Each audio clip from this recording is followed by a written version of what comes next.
Hey guys, this is Chris from DS6 Machina, and in this series we're going into deep dives of the individual books of Affinity. We've done in this series we've done Paradise and Conestoga, and now we're going to deal with Torus. Now, unlike Conestoga, which is an 80-20 technology magic, and Paradise, which is 20-80 technology magic, this one's with 50-50 with Torus. And we're going to go into details why that is here in this kind of deep dive. This is the monochrome edition. This is not the color edition, and none of the art is in place. So this is just going to give you an idea what the base book is going to offer, assuming we don't cross any stretch goals. We're hoping to do so, and we can add in more content. This one here is 215 pages. It is the largest currently of the three, 210 and then 207 for the other two editions. As mentioned previously, there's only one section that's copy-pasted between, which is the first page that details everything, and one monster at the end of the book. So I'm going to go over a quick rundown of what this thing offers. Once again, first chapter always goes through the generic world, what to expect. That occupies the first chapter, and as also mentioned, there's a bunch of narrative segments that run through the whole story, and if you read all three books, you'll see the connecting threads between these three narratives. As I mentioned, also ignore these page numbers. They haven't been updated. So for example, this is actually page 17, not 12, and so ignore the numbers and I'll read them out as I get them. The second chapter is generally reserved to be a broad look at the empire in its totality. In this case, the Torus is a donut. Everyone's living inside a giant donut. It's a very unique world compared to Conestoga, which is a giant peanut, and Paradise, which is a sphere, but a model solar system encased in a sphere. Torus is a fallen empire with hundreds of thousands of kilometers of train tracks left over, and everyone moves between locations running on these trains. This is a very much I would say, people who know me know I hate the term steampunk, but it is somewhat accurate. This is a steampunk / dieselpunk setting, so you'll see a lot of the aesthetic and some of the mechanicals will reflect that. We don't have steam per se. We have a type of power cell called a hydro cell that outputs steam in a somewhat magical way. It's a magical power cell because in reality, steam just can't produce the level of power required for what steampunk is able to do. So this is a pretty decent chapter. I'm going to skip through, going through the broad areas, and then that's going to jump us to Rails. This is a very specific chapter within this game because, as we mentioned, the largest aspect of this is this train culture. There are these massive trains. Players will most likely have their own train. It's assumed that they will have their own train. They're independent, they're adventurers, but instead of riding around on horseback, they're riding around on a train. It might just be a single engine with one module, or it could be multiple, or you could be riding in a large group, a convoy, where you're not controlling the train, but you're part of a large community. There are communities that live on trains. Some of these trains are the sizes of city blocks. They're huge. Some of them go for kilometers in length, and that's the idea. It's very unique. Thing I don't think I've ever offered rules on trains, but when we get to the vehicles, we'll see trains there. So this chapter goes into details on trains, privateers. There is a naval parable here, so the fact that you'll see naval terminology, the fact that trains going to have this crew, and there'll be pirate trains and privateer trains, and then, you know, there are unique trains that are kind of inspired by famous 18th century naval vessels in the old days. And yeah, so this chapter kind of focuses on that. We're actually goes into page 52, goes through all of that, goes all to all the cultures, and as people will start noticing between these three volumes, a lot of these names duplicate, and sometimes there's thematic connections between them as well. We get to page 54, so this is the point where we get into races. Now, at every point in the game, it's about page 50 when we go from the setting into dealing with the mechanics. It's 58 for Paradise, 52 or 51 for Conestoga, and 54 for Torus. So Torus falls right in between. And we have a couple of new races we're adding, and hopefully we'll be able to add one or two more depending on stretch goals. We have living ghosts called the Effigy, which are very prominent. They're basically ghosts that can only manifest into the real world when they're touching a totem. And this is a mechanical thing, but it's also a bit of fluff. So the idea, the fact that they can be invisible and incorporeal, but they can't just by will rejoin the real world. They have to be touching a totem. That totem cannot be made ethereal. So they're always tied to this device, which is often enough a weapon. We have humans, we have Loginoids, which are kind of like they're machines, effectively. And then hopefully we're going to be adding in another race that are basically zombies in power armor. Long story. Anyway, there are a lot of machines and machine type. Even though this is a 50-50 magic technology split, there is a lot of technology within this setting. And then we have a bunch of new backgrounds, which people will know the way I do in Ultramodern. It's one table of backstories rather than 3 or 4, which is what D&D does. And we actually have a bunch of those. Going into the magic section, this is very interesting. So the magic system is called Smoke. Once again, it's steampunk. We're trying to play off of that. And where Amethyst used a vocal sense and then Paradise has a written deck, this is chaos magic. And the chaos magic is manifested in a form of a traditional deck of playing cards. And this is a very bizarre mechanic. I'll try to go through it quickly.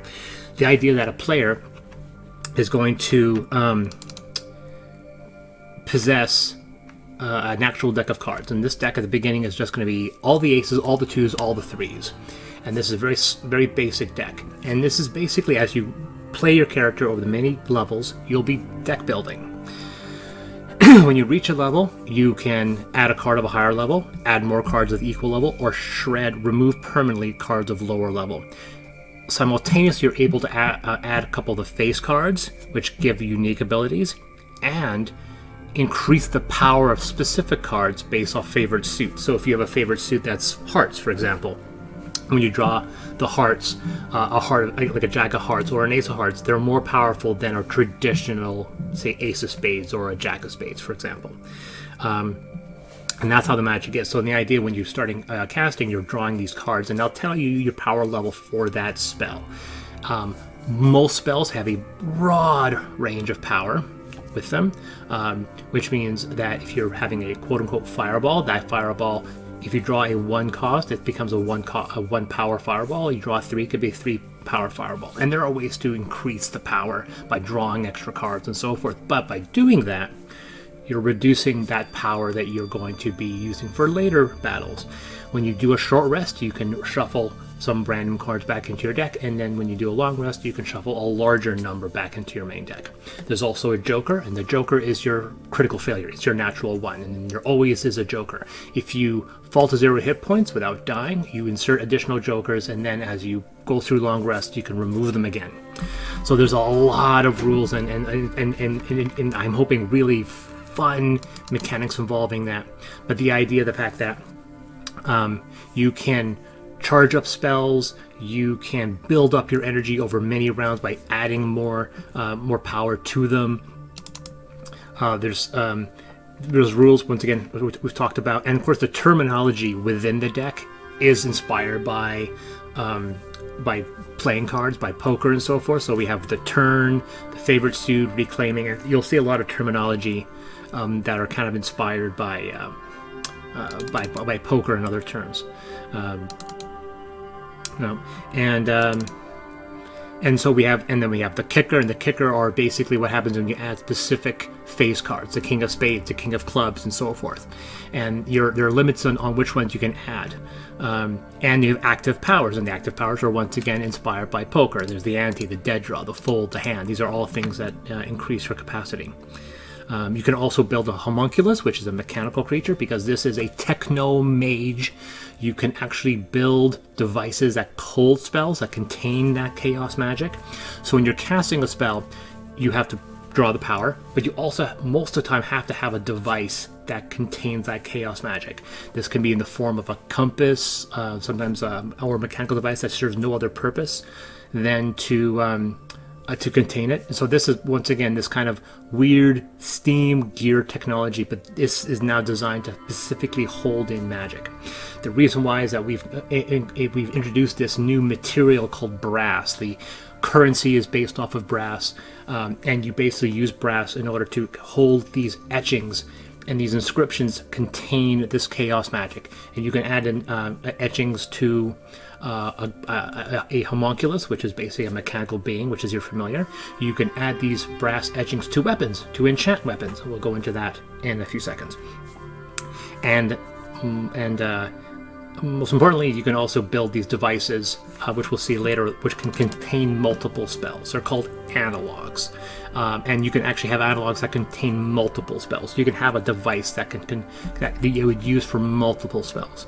And so the idea being, once again, this is that limitation where you have to have that analog, you have to have it built, and you cannot cast a spell unless you have that analog, unless it's a hex.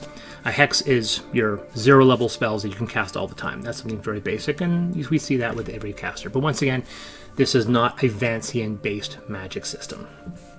More terms: house, pocket, steps, telltale. Once again, these are all poker terms. When we get to the spells, we can see here that the power level. And so, depending on the power level you draw, it dictates damage. Some of them, the power level doesn't give you that much. Obviously, for example, if you have a 5+ power with floating eye, if you draw a power 10, you're kind of wasting that power because you're losing that excess power. But some of them, for example, like this, drawing a 10 power is an automatic critical hit with this electrostatic discharge. And like before, there are some spells which will seem very familiar to spells in 5th edition. There's just no way around that. There's hundreds of spells in 5th edition, so there's going to be some duplication. But we try to increase and make something unique. There are levels, right? But once again, this is not a Vancian system where you have to memorize spells and so forth. But we do have spell levels, and I think there's 8 or 9 spell levels. And we have a bunch of kind of neat ones. And once again, they're dictated. Like I said, Aether Beam has a specific damage output depending on which power you draw. And so you can, through deck building, create a situation where you have mostly high power cards, and you've eliminated some of the low power cards, and hopefully you can boost the potential of these spells if you draw a face card. But that's the whole point. There is chaos, there is randomization. You don't know what you're going to draw per turn. We have a bunch of spells. Some of these spells are kind of techno fantasy, laser mesh, gravity shift. They're play on terms that we see before. And we have fireball. Once again, there's certain things that are common.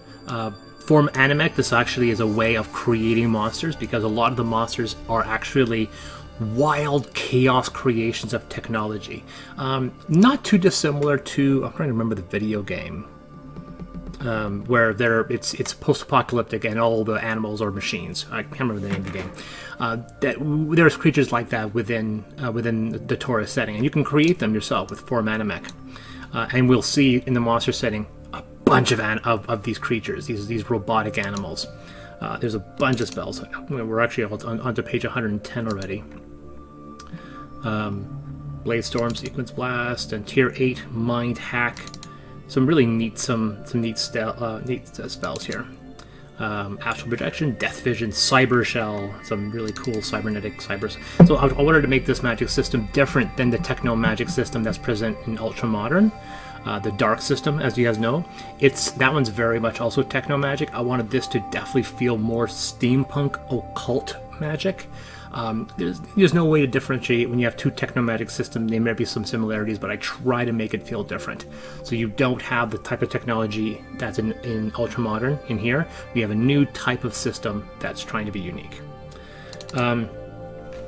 When we move on to Chapter 5, which is on page 124, we're dealing with technology and specifically weapons. This is where things get interesting. So people have always asked me why I don't add a broad variety of weapons. Like, why do I just have autoloader or not Pacific, Smith & Wesson? And there's some branding I can't do. But because a lot of times when you generalize damage, weapons can only be 1.4 to 1.6, 1.8, 1.10, right? There's very little you can do to differentiate. So a 45 Magnum and a 357 Magnum will be basically, will be relatively a similar damage output, because we're dealing with this very small number values. There's very little you can do to differentiate. Same thing with a 38 and a 9mm. People will say, oh, they're very different, but mechanically they can't be. So I wanted to really break that, and I wanted to add in a bunch of new weapons. And to put it simply, I wanted to add steampunk or Weird West inspired weapons. But how do you differentiate? How do you make one pistol different than another pistol? What makes it different? And we added a bunch of new terms. So we have flintlock weapons, we have breech loading weapons, we have draw, buckshot. I have taken the tech level 0 and 1 weapons. There's a couple higher tech weapons. We see the gyrojet and energy weapons, and we pulled them. And I've literally went into old weapon websites and YouTube videos and pulled every single type of weird gun you can imagine. Caplock pistols, grape shots, pinch weapons, ring pistols, volcano pistols, weapons with 8 barrels. But ultimately, if they all do the same damage and have about the same range, why include them? Well, this is where I can do something which I didn't do in Amethyst, which in Amethyst, there's a division of magic and technology, so you can't have an enchanted pistol. You can with Torus. But to make that fun, I decided that the more advanced the weapon, the less magic you can apply to it. So if you have something, a coil pistol, which is a railgun, it can only have 2 inscriptions. Right, 1d6 piercing, you get the magnetic property. But if you have something really, really obsolete, like a flintlock pistol, which was 1d6 damage and is about the same range, give or take, but it can have 6 inscriptions. It doesn't have the magnetic property, it doesn't have the other properties, but you can apply 6 inscriptions to it. Of course, being a flintlock, it has its own problems. It's a breech loading, so it takes a long time to load. It only holds 1 shot at a time. It's a flintlock, so it has specific rules on how flintlock works, but you can add 6 inscriptions to make it a really powerful magic item. And this is just, you may think, oh, that's not very many weapons. Well, there's a lot more. There's probably twice as many weapons as Ultramodern within the tech level 0-1. Like, there's no phase rifles, there's no laser rifles, there are railguns, which I think are the most powerful thing in here. Everything else is just a bunch of really neat low-tech weapons that you would have seen from the 1700s all the way to the early 20th century. We have coach guns, before we had shotguns, and now we have 6 or 7 different gauges of shotguns. We look over here and we'll see in the super heavy weapon, we'll actually see the 8-gauge kiln gun and the 1-gauge punt gun. If you're a person that knows anything about firearms, you're probably going crazy because you're seeing a lot of weapons that you've never seen offered before in a 5e game. The umbrella gun, the volcano repeater, the trench gun, the rotary flintlock, Perdition, which is the name of an actual weapon. Some of these weapons are, actually almost every weapon here is a real weapon that existed at some point. There are a few exceptions, like the Cannonballer is taken from Ultramodern, but the rules are a little different. Coach guns, chain rifles, these are all really, really neat. And some of the weapons from Ultramodern have been duplicated because some of the rules regarding them have changed. We have new properties. We mentioned breech, double barrel. We go into a few more here. Draw, drum, flintlock, magnetic percussion. We have attributes like fail to fire. There's a chance when you fire a weapon it may not go off. We have specific devices on descriptions. There's a lot of stuff here. And of course, as a result, ammunition has greatly expanded. We have now bullets, Gauss flechettes, grappling hooks. There's now and lead paper shots. This is for good old-fashioned muskets. Percussion caps, and then alternate ammo and so forth, and then once again multiple different gauges of a shotgun, including just a buckshot flask, which is just buckshot you gotta pour into a gun. They're all here, folks. There's a lot of stuff. Armor, we hope to expand this section, but we have once again more steampunk inspired, and the power armor are very steampunk inspired. We have hopefully some neat ones. Not gonna lie, some of the steampunk devices are definitely gonna be inspired by the Steam Warjacks from War Machine. We're gonna have some fun with those, and they're called heralds, very specifically interesting. And of course, I've already named one Ironclad, which is the name of a Warjack. So that's the equipment section, very powerful. And then that's just weapons. We have another chapter dedicated to gear, and because we've redone items. And because you can add inscriptions to some of these items, so we've added new equipment with new costs and so forth. Because I want to give people the option to not necessarily own Ultramodern. if you need Ultramodern still for the classes, but if you want to run fantasy classes, go ahead. Which brings us to the inscriptions. These inscriptions are very powerful. These are magic inscriptions you can give to weapons and devices. As you can see, there's a lot of them. You can do things like some of these are designed for armor. We see armor, regulators are devices that you can apply inscriptions to, weapons and so forth. And some of them are very, very magical. Some of them allow you to have a bullet curve, have a bullet bounce around. You can do the tenet thing and have a bullet invert and go backwards back into the gun, stuff like that. There's a lot of neat things here. We'll skip that. We're on to page 168 to monsters. Now, once again, I mentioned the animex, and we have a template of turning any monster into an animec, so it becomes a mechanical creature, and we have some examples of them here. We'll skip through a lot of those. Actually, a lot of those. We have other mechanical creatures here. These are all and the animals. We'll skip past a bunch of those. We'll go into specific new ultramodern adversaries: the frontiersman, the exterminator, desperado, and of course we have to end up with virus at some point. Well, these are other monsters. There's actually a lot of monsters in this book. Virus, which is a common monster in all three settings, but they're different, so they have a different history, different manifestation, but they're all basically the same type of creature. So we have the virus Jack, the Blight, and the monstrous virus worm, which I do believe is the largest virus creature of 3 books. And then, as mentioned before, you'll also see Thinner, which is the only monster that's duplicated perfectly between the 3 books, and there's a narrative reason for that. So there you go, and we end up with a big narrative segment, and we end on page 214. So that is effectively what Torus is offering. Big steampunk rules, huge magical system with the Chaos deck, with the new deck of cards, deck building, and a bunch of new steampunk-powered weapons. It's a very heavily steam-powered setting. I know a lot of people are probably really looking forward to a good 5e steampunk setting, and if you want that steampunk setting, you got it with Torus. Conestoga is the big mecha story, big magic with Paradise, and then we have our 50-50 techno-magic Weird West steampunk set in a giant donut, which is Torus. So there you go. And I hope you've enjoyed this little walkthrough, and check out the other 2 walkthroughs with Paradise and Conestoga. This has been Chris from Deus Ex Machina.